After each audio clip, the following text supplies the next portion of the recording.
Hello, қалайсыздар? Міне біз екінші сабаққа да жеттік. Бұл бастауыш A1, A2 деңгейінің толықтай ағылшын тілі сабағы. Біз дейтін Essential Grammar News деген кітап бойынша өтіп жатырық. Қазір біз екінші юниттамыз. Бірінші сабақта am, is, are деген етістікті өткен едік. Енді осы сабақта бұйыртса қалай осы етістікті сұрақ белгісіне аударатынын үйренетін боламыз. Біз I, he, she, it, we, you, they деген сөздерді үйренген едік. I, мен, he, all, she, all, it, all, we, біз, you деген сөзді сен деп те қолдануға болады, немесе сіздер деп көпше түрінде де қолдануға болады. Ағылшын тілінде мен доктормын, мен дәрігермін, мен мұғаліммін, мен осындаймын деп айту үшін тек мен дәрігермін деп айту жеткіліксіз. Оның ортасына осы am, is, are деген сөздерді қосу керекпіз. Оны біз бірінші юнитта, бірінші сабақта өттік, қарап шығыңыздар, егер де өтпеген болсаңыздар. Мысалы, I деген сөзге, мен деген сөзге am сөзі am етістігі жүреді әрдайым. He және she және it деген сөздерге is етістігі жүреді. Және we, you, they деген сөздерге a деген етістік жүреді. Осы am, is, a деген мағынасы бір, сол бір нәрсе тек осы сөздерге келістіріп, осындай болып өзгеріп тұрады. Мысалы, мен доктормын деп айту үшін I am a doctor деп айту керек. Ол доктор деп айтатын болсақ, he is a doctor.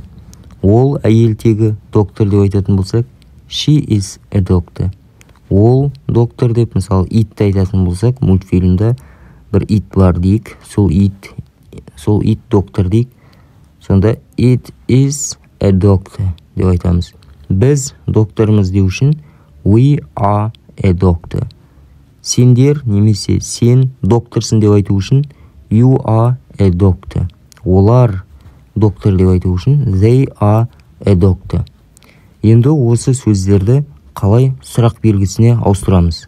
Ағылшын тілінде сұрақ белгісіне ауыстыру кішкене өзгеше, басқаша. Мысалы, бізде қазақ тілінде ба, бе, ма, ме деген сөйлемнің соңында келеді. Мысалы, мен доктормын немесе мен доктормын ба деген сияқты. Орыс тілінде интонациямен я доктор деген сияқты дауыспен білдіреді. Ал ағылшын тілінде осы етістіктер am, is, are деген алға шығып кетеді, бастауышпен осы етістіктің екеуі орындары ауысады. Мысалы, жаңағы I am a doctor, мен доктормын, мен дәрігермін деген сөз.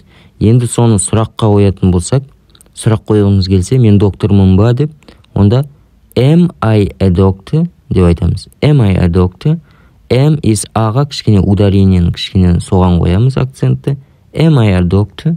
Мен доктормын ба? Мысалы, he is a doctor, ол доктор. Is he a doctor? Ол доктор ма? She is a doctor. Ол доктор. Is she a doctor? Ол доктор ма? It is a doctor. Is it a doctor? Ол доктор ма? We are a doctor. Біз доктормыз. Are we a doctor? Біз доктормыз ба? Сосын you are hungry, мысалы. You are hungry, мысалы. Сен ашсың. Are you hungry? Сен ашсың ба? Мысалы, they are a teacher. Олар ұстаздар. Are they a teacher? Олар ұстаздар ма? Осылай сөзді өзгертумен сұрақ белгісін шығарамыз. Түсінікті болған шығар деп ойлаймын, бірақ сонда да кішкене тағы да қайталап жіберейік. Мына қараңыздар. I am a doctor. Мен доктормын. I am here. Мен осындамын. He is in hospital. Ол больницада. Енді осыны сұрақ белгісіне қою үшін орындарын ауыстыра қоямыз. Am I a doctor? Am I here? Is he in hospital? Ол больницада ма? Деген сияқты. Енді картинкіге қарайық. Картинкіге қыз бен жігіт екеуі бір-бірін сұрастырып жатыр бір-бірін. Қыз айтады, сұрайды, what's your name? Сенің есімің қалай дейді. Мына жерде қараңыздар. Специальный осындай сұрақтар бар. What, how old деген сияқты. Оған алда әлі келеміз. Есте сақтаңыздар, осы what, how old деген связка сөздер, осындай сұрақтар сөйлемнің ең басында келеді. How old, what, where дегендер. Содан кейін көмектесетін етістік келеді. Осы MSA деген етістік келеді. Содан кейін бастауыш келеді. Бірінші осы специальный сұрақ what, where деген. Содан кейін MSA, содан кейін бар бастауыш. Мысалы, your name деген сияқты. Мына жерде what is your name? What's your name? Сенің есімің қалай? David деп жауап беріп тұр. Are you married? Сен үйленгенсің бе? Деп тұр. No, I'm single. Жоқ, мен бойдақпын дейді. Сосын how old are you? Сенің жасың қалай деп сұрап тұр. 25, 25 дейді жасым. Содан кейін айтады, are you a student? Сен студентсің бе? Yes, I am. Мен студентпін дейді. Мына жерде бір сіздерге подсказка берейін, жеңіл болу үшін. Мысалы, бір сұрақ қою үшін бастапқыда бірінші сұрақ емес, кәдімгі сөйлемді, позитив сөйлемді келтіріп алыңыз бірінші, содан кейін барып орынды ауыстыра қойыңыз. Мысалы, сіз бүйтіп айтасыз. Мысалы, мынандай сұрақ қойғыңыз келеді. Ол сенің маман ба деген. Сұрақ қоя алмай жатсаңыз, бірінші ол сенің мамаң деген сөйлемді келтіріп аламыз. She is your mother. She is your mother. Содан кейін сол сөйлемді ауыстыра қоясыз. Is she your mother? Сол кезде осындай сұрақ шығады. Басында бастапқыда жеңіл болу үшін солай келістіріп отыруға болады. Кейін ол автоматтық түрде келеді, иншалла. Астындағы мысалдарды оқиық. Am I late? Мен кешіктім бе? Am I late? No, you're on time. Жоқ, сен уақытындасың. Яғни дәл уақытта келдің. Кешіккен жоқсың. Is your mother at home? Сенің анаң үйде ме? No, she's out. Жоқ, ол шығып кетті. Жоқ, үйде емес. Are your parents at home? Сенің ата-аналарың үйде ме? No, they are out. Жоқ, олар жоқ. Is it cold in your room? Сенің бөлмен салқын ба? Yes, a little. Кішкене. Your shoes are nice. Сенің туфлиің әдемі. Are they new? Ол новый ма? They are new деген ол новый. Бірақ орын ауыстыра қоямыз. Are they new? Ол жаңа ма? Деген. Қараңыздар, мұнда астында белгілеп қойған. We say, біз айтамыз дейді. Is she at home? Ол үйде ме? Is your mother at home? Сенің анаң үйде ме? Бірақ біз бүйтіп айтпаймыз. Is at home your mother? Олай айтатын болсақ, that's wrong. Ол қате. Себебі ағылшын тілінде барлығы сөйлемдер өз орнында тұрады. Өз орнында тұрады, ауыспайды. Мысалы, орыс тілінде, қазақ тілінде сөздерді ауыстыра беруге болады. Мысалы, ты дома, дома ты деген сияқты. Бірақ ағылшын тілінде өзінің орындары бар, содан ауыспау керек. Біз басында айтқандай специальный сұрақ болынады, содан кейін MEA етістігі келеді, содан кейін бастауыш келеді. Осындай реттік болу керек. Екінші мысалын қарайық, ең астындағы. Are they new? Олар жаңа ма? Are your shoes new? Сенің туфлиң жаңа ма? Бірақ біз бүйтіп айтпаймыз. Are new your shoes? Тілге де уже келмейді. Олай айту ағылшындықтарда қате. Міне біз специальный сұрақтарға да келдік. Where деген қайда деген. Where қайда. What деген не. Who деген кім. Қараңыздар.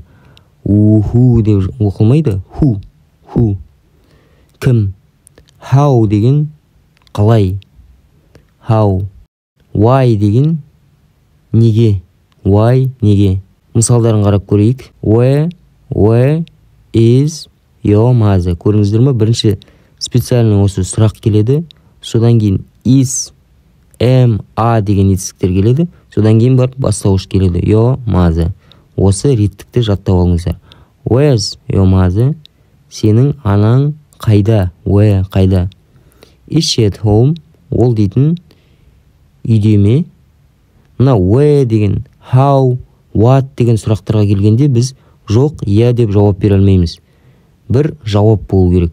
Ал алдыңғы өткен сұрақтарда am I late? Мысалы, are you doctor деген сияқты сұрақтарға оған yes немесе no деп жауап беруге болады. Ал бұл where, what, how old деген сияқты, how деген сияқты сұрақтарға бір жауап болу керек. Yes, no деп жауап беру ол жеткіліксіз. Ары қарай кеттік. Where are you from? Where are you from? Сен қайдансың? Where are you from? Canada. Канададамын дейді. What color is your car? Сенің машинаның түсі қандай?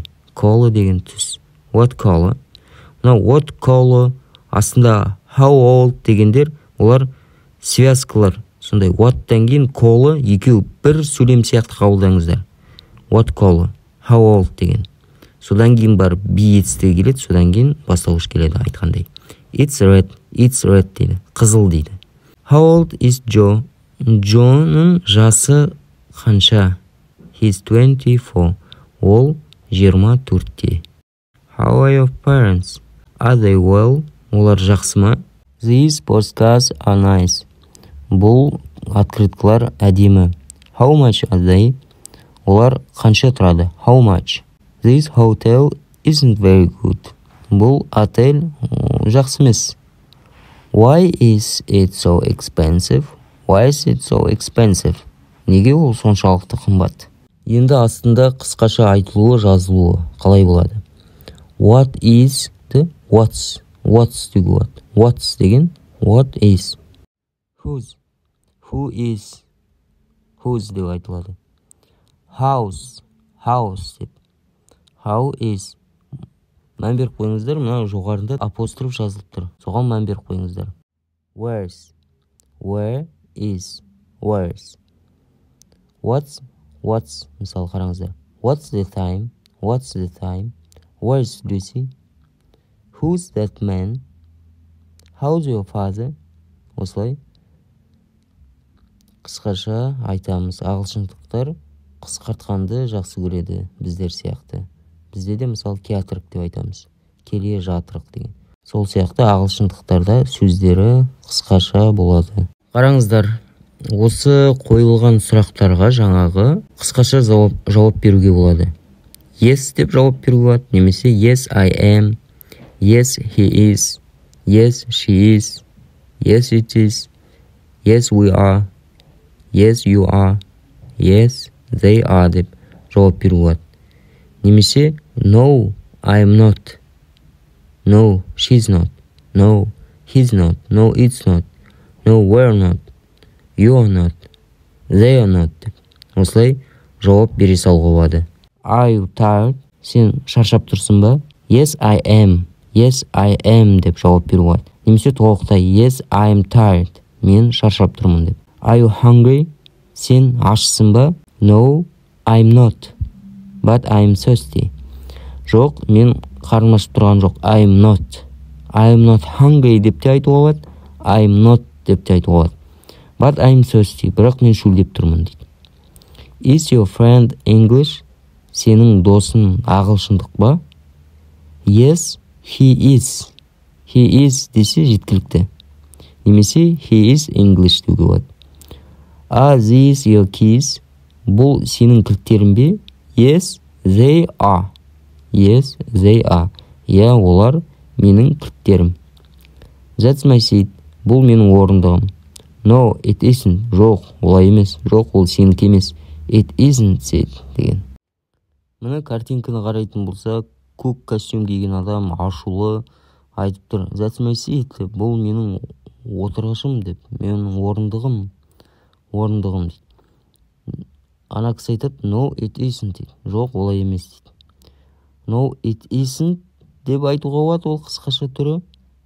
Тіпті no деп те айта салуға болады. Немесе no, it isn't your seat деп айтуға болады. Осымен екінші юнит сабағымыз бітті. Сұрақ қоюды үйрендік. Алда әлі сабақтар бұйыртса күтіп тұр. Тіркеліп қойыңыздар, лайк басып қойыңыздар. Біз ары қарай сабақтарымызды жалғастырамыз иншалла.